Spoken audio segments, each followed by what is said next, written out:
Hello friend, आज हम आपको वैशाख मास महत्तम का 9वां अध्याय सुनाने जा रहे हैं। वैशाख का महीना विष्णु भगवान को अत्यंत प्रिय है, तो इसलिए इस महीने में ज्यादा से ज्यादा सत्कर्म करना चाहिए, जिससे भगवान विष्णु की असीम कृपा बरसे। अब गणेश भगवान को याद करते हुए महत्तम शुरू करते हैं। 3 लोक 14 भुवन तेरी जय जयकार, हे गणपति गण देवता हर लो दुख अपार। तो प्रेम से बोलिए गणेश भगवान की जय। वैशाख मास महत्तम के 8वें अध्याय में श्री सूत जी महाराज ऋषियों के पूछने पर यमराज जी और ब्राह्मण का नरक और स्वर्ग ले जाने वाले संवाद को बताया है। अब इस अध्याय 9 में इस चरण में तुलसी दल पीपल की महिमा के साथ 3 प्रेतों के उद्धार की कथा बता रहे हैं। यमराज जी से शुभ अशुभ कर्म जिनके द्वारा नरक और स्वर्ग की प्राप्ति होती है, उन्हें सुनने के बाद शौनक आदि ऋषियों ने सूत जी से कहा। ब्राह्मण ने धर्मराज जी से पूछा, हे धर्मराज जी, वैशाख मास में प्रातः काल स्नान करके एकाग्रचित हुआ पुरुष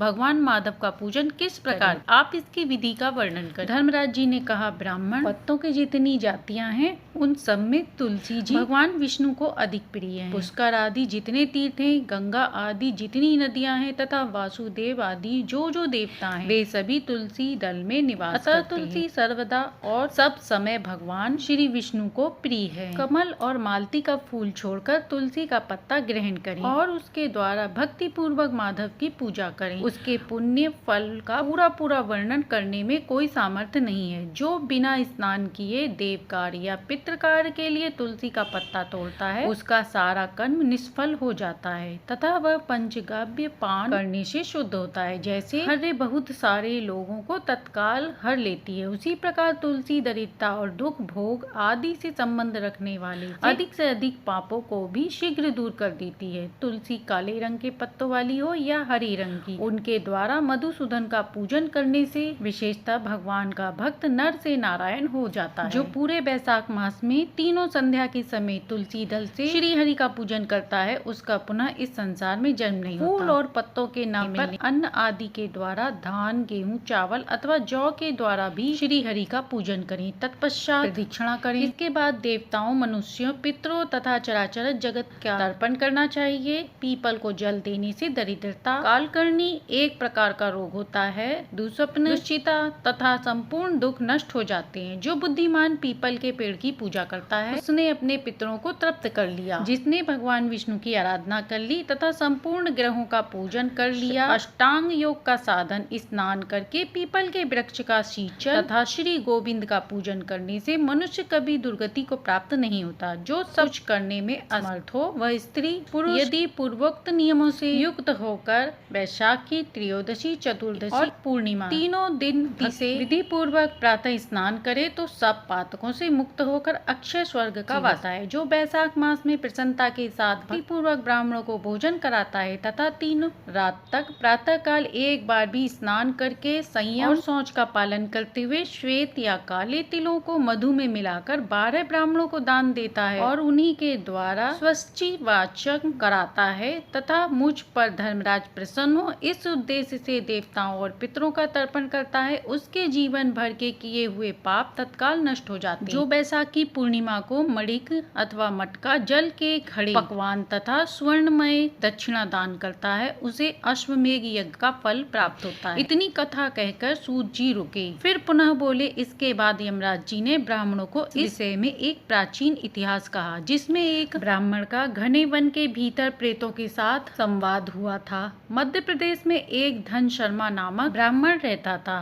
उसमें पाप का लेश मात्र भी नहीं था। एक दिन वह कुश आदि लेने के लिए वन में गया। वहां उसने एक अद्भुत दृश्य देखा। उसे 3 महाप्रेत दिखाई दिए जो बड़े ही दुष्ट और भयंकर थे। ब्राह्मण धन शर्मा उन्हें देखकर डर गया। उन प्रेतों के केश ऊपर उठे हुए थे, लाल लाल आंखें थीं, काले काले दांत और सूखा हुआ उनका पेट था। धन शर्मा ने उनसे पूछा, तुम लोग कौन हो? यह नर्क की सी अवस्था तुम्हें कैसे प्राप्त हुई? मैं भय से आतुर और दुखी हूँ, दया का पात्र हूँ, मेरी रक्षा करो। मैं भगवान विष्णु का दास हूँ, मेरी रक्षा करने से भगवान तुम लोगों का भी कल्याण करेंगे। मैं भगवान विष्णु ब्राह्मणों के हितैषी हूँ, मुझ पर दया करने से वे तुम्हारे ऊपर संतुष्ट होंगे। श्री विष्णु जी का अलसी के पुष्प के समान श्याम वर्ण है। वे पीताम्बरधारी हैं। उनका नाम श्रवण करने मात्र से सब पापों का क्षय हो जाता है। भगवान आदि और अंत से रहित हैं। शंख चक्र एवं गदा धारण करने वाले, अविनाशी कमल के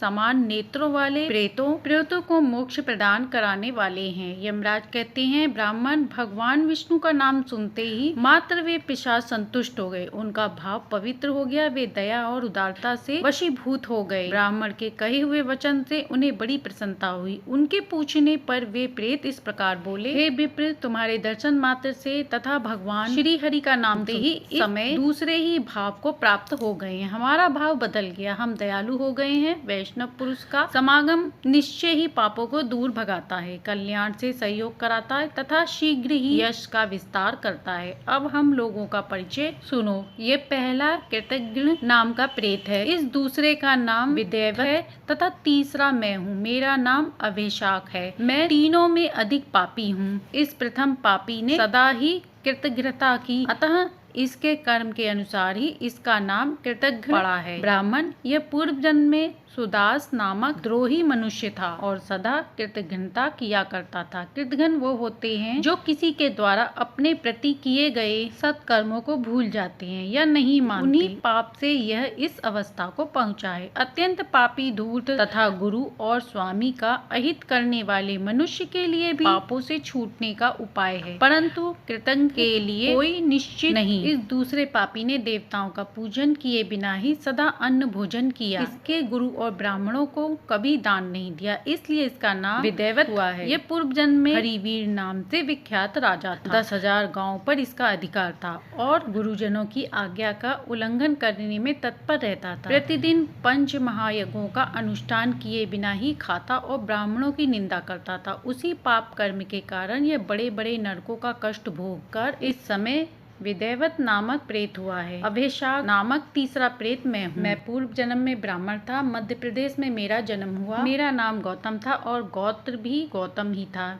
मैं वासपुर गांव में निवास करता था। मैंने माधव मास में भगवान माधव की प्रसन्नता के उद्देश्य से कभी स्नान नहीं किया, दान और हवन भी नहीं किया। विशेषतः वैशाख मास से संबंध रखने वाला कोई भी कर्म नहीं किया। वैशाख मास में पूजन नहीं किया तथा विद्वान पुरुषों को दान आदि से संतुष्ट नहीं किया। वैशाख मास की किसी भी पूर्णिमा को जो पूर्ण फल प्रदान करने वाली है, मैंने स्नान, दान, शुभ कर्म नहीं किए। इसके मेरा सारा वैदिक फल नष्ट हो गया। वैशाख नामक प्रेत होकर सब ओर घूम रहा हूँ। इस प्रकार वैशाख मास महत्तम अध्याय 9 पूर्ण हुआ। इस अध्याय में हमने तुलसी जी, पीपल वृक्ष के बारे में जाना। इनकी पूजा आराधना से कई गुना पुण्य की प्राप्ति होती है। विष्णु भगवान की कृपा प्राप्त होती है। महत्तम अच्छा लगा हो तो लाइक एंड सब्सक्राइब करें।